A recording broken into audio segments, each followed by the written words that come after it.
अस्सलाम वालेकुम dear students, my name is Mohammad Saim Tahir. आज के इस वीडियो में हम डिस्कस करेंगे मास्टर बाय रिसर्च की इंपॉर्टेंस क्या है और स्टूडेंट्स को इसके लिए कौन कौन से स्टेप फॉलो करने पड़ेंगे तो get admission in master by research और इसके बेनिफिट्स क्या होंगे।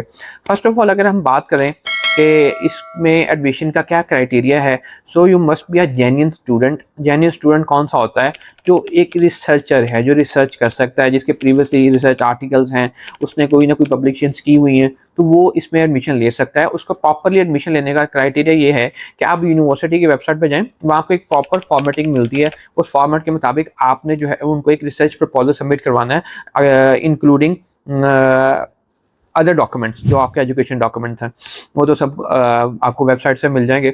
लेकिन उसमें आगे नहीं बताऊँ, आपके जो एजुकेशन डॉक्यूमेंट्स हैं, उसके बाद आपके नेसेसरी जो डॉक्यूमेंट्स होते हैं, पासपोर्ट हो गया, आपके एजुकेशन डॉक्यूमेंट्स। लेकिन जो आज की हम बात कर रहे हैं वो रिसर्च प्रपोजल पे बात कर रहे हैं कि रिसर्च प्रपोजल का जेन्युइन होना कितना ज़रूरी है। रिसर्चर जो कि बहुत अच्छा अपनी फील्ड को समझता है, वही इस डिग्री में जाके एक्सेल कर सकता है। अच्छा, उसमें फर्स्ट ऑफ ऑल क्या करना है, आपने इन शॉर्ट में अगर आपको मुख्तसर सा इसका मैं बताऊं कि आपने उनको ये साबित करना है कि आप वहां आकर ये अपनी फील्ड के मुताबिक जो रिसर्च करना चाह रहे हैं उसका बेनिफिट उनको क्या होगा, उस यूनिवर्सिटी को क्या होगा, या उन पर्सन जो आपके सुपरवाइजर होंगे उनको क्या होगा। उसके बाद आप उससे क्या बेनिफिट लेंगे और एज अ होल इसमें वर्ल्ड में उसमें क्या चेंजेस आ सकते हैं। जो करंट प्रॉब्लम चल रहा है उसको हम इस तरीके से सॉर्ट आउट करेंगे। ये आप क्विकली आपको बता देता हूँ उसमें क्या आप मेथड यूज़ करेंगे, प्रॉपर फॉर्मेटिंग आप करेंगे।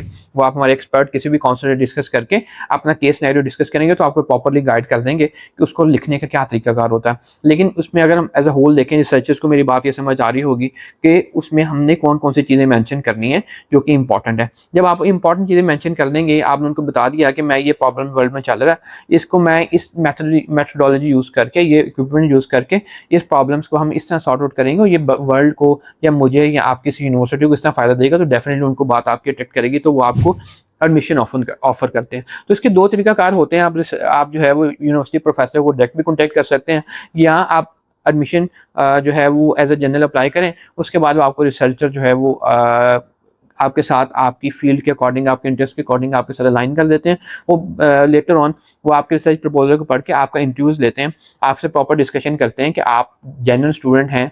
तो आपको प्रूव करना है कि you are a genuine student, आपको उसके मुताबिक वर्किंग करनी होगी, तो आपका एडमिशन जो है वो मास्टर बाय रिसर्च में हो जाएगा। जब आपका एडमिशन हो जाता है तो मोस्टली स्टूडेंट्स की ख्वाहिश ये होती है कि मोस्टली मैरिड लोग भी इसको करना चाह रहे होते हैं, तो उसमें उनकी ख्वाहिश ये होती है कि हम अपने डिपेंडेंट को साथ ले जाएं। तो उसमें बहुत सारे कंट्रीज़ में ये ऑप्शन अवेलेबल होता है कि मास्टर बाय रिसर्च पे आप अपने साथ अपने डिपेंडेंट्स को लेके जा सकते हैं। तो उनकी जो कॉस्ट है वो वीज़ा फ़ीस, एम्बेसी फ़ीस, या उसके बाद हेल्थ इंश्योरेंस में एड ऑन होती है, या कुछ जो उनके मेडिकल टेस्ट होते हैं, लेकिन फ़ी जो है वो सिर्फ स्टूडेंट्स की होती है। अच्छा, जब आपने उसकी सबमिट करा दिया, उसके बाद आप उनके अपने डिपेंडेंट को साथ लेके जा सकते हैं, ताकि आपको किसी भी किस्म की बैक एंड पे आपको ये प्रॉब्लम ना आए कि आपका ध्यान जो है वो प्रॉपर रिसर्च की तरफ ना हो और आप अपनी फैमिली पे जो है उसकी तरफ उसके लिए फिक्रमंद रहें। तो उसको वो सॉर्ट आउट इस तरीके से करते हैं कि आप अपनी फैमिली साथ लेके आएँ और आपका इंटायरली जो फोकस है वो रिसर्च पे हो। अच्छा जी, जब रिसर्च में हो गया, अब अगली बात क्या है कि कौन कौन से कंट्रीज ऑफर कर रहे हैं। ऑस्ट्रेलिया में भी ऑप्शन हैं, यूके में भी ऑप्शन हैं, जहाँ पे आप जो है वो रिसर्च में मास्टर बाय रिसर्च में अप्लाई कर सकते हैं। अब पीएचडी और मास्टर बाय रिसर्च में क्या डिफरेंस है कि पीएचडी मोस्टली 3 ईयर्स की होती है और मास्टर बाय रिसर्च जो है वो 1 से 2 साल का होता है, डिपेंड करता है यूनिवर्सिटी पे। तो ये आपका कम ड्यूरेशन में आप रिसर्च कर सकते हैं। जब आपका एडमिशन हो जाए ऑस्ट्रेलिया, यूके या किसी भी इंग्लिश स्पीकिंग कंट्री में जहाँ पे मास्टर बाय रिसर्च के ऑप्शन अवेलेबल हैं, उन वहाँ पे आप अपनी फैमिली को साथ लेके जा सकते हैं और अपना साथ में रिसर्च कर सकते हैं। जब आपकी डिग्री कंप्लीट होगी तो आप ये एक इसको एज अ डिग्री कंसीडर करें, प्रॉपर एक ये वेल रिप्यूटेड डिग्री है, जिसके बाद आप वहाँ पे अपना करियर परस्यू कर सकते हैं और आपकी एक रेपुटेशन होगी इन रिसर्च। और रिसर्चर जो हैं पूरी दुनिया में रिक्वायर्ड होते हैं हमेशा ही, और वो दीज आर द ब्रेन्स जो कि इनोवेशन डेवलपमेंट करते हैं और फील्ड में इनोवेशन लेके आते हैं। तो अगर आप इस माइंडसेट के साथ हैं तो आप बिल्कुल ग्रो करेंगे। आपको कल को जो है वो किसी भी किस्म का प्रॉब्लम नहीं आएगा, ना जॉब के प्रॉब्लम्स आएंगे, ना आपको पीआर के लिए प्रॉब्लम आएगी, तो आप इजीली वहाँ पे सेटल भी हो सकते हैं।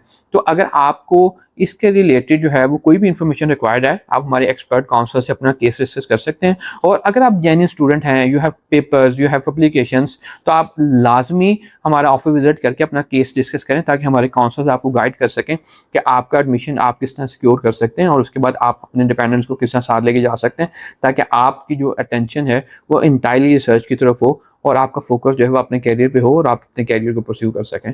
Thank you so much for watching this video.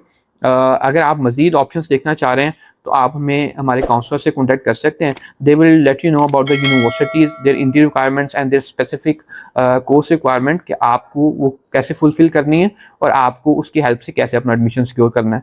Thank you so much for watching this video. Stay tuned with us. अल्लाह हाफ़िज़।